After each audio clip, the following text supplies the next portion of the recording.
Je viens de constater qu'une de mes vidéos a fait le buzz. Elle a été partagée 34 000 fois et visionnée par 904 555 personnes en date du 4 avril 2020. Cette vidéo parlait du cas de Madame Agnès Buzyn, ex-ministre de la Santé, qui avait fait classer la chloroquine en substance vénéneuse. J'ai également constaté que cette vidéo était disséquée et discréditée. Les organismes qui se sont penchés sur son contenu jouent sur les mots et sur leur interprétation. Factuel AFP, le journal Libération et d'autres que je ne connais pas l'ont critiqué dans les moindres détails en jouant sur les mots. Pourtant, je n'avais rien inventé, tout avait été collecté sur Internet. Ces réactions m'ont vivement intéressé et je ne vais pas y revenir, cela nous ferait entrer dans de longs débats stériles.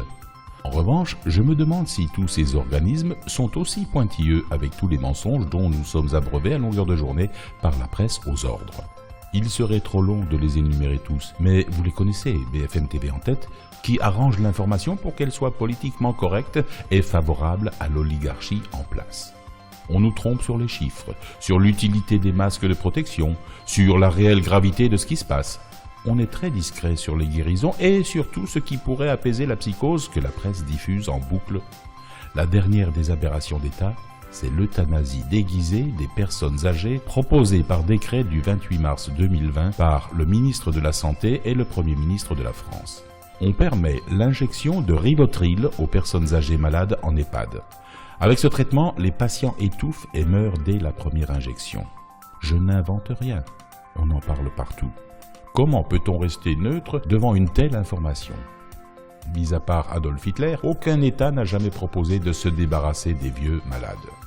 Dans une émission de Radio Shalom du 2 avril 2020, l'intervention du docteur Hardy affirme que par décret signé Édouard Philippe et Olivier Véran, tout médecin aura la possibilité légale d'injecter une substance qu'il sait mortelle dans le cadre de soins pudiquement dénommés palliatifs, dispense valable jusqu'au 15 avril 2020.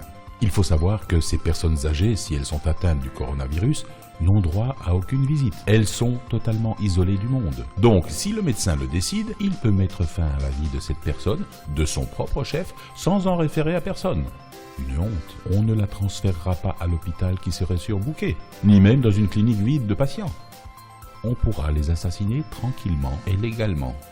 Oui, je sais, on va nous dire que c'était pas une autorisation d'euthanasie. Il est vrai que ce mot n'est pas prononcé dans le décret. Pourtant, d'après ce que dit le docteur Hardy, tous les médecins savent que si on injecte du Rivotril à une personne en détresse respiratoire, elle mourra. Donc, vous voyez, on joue encore sur les mots.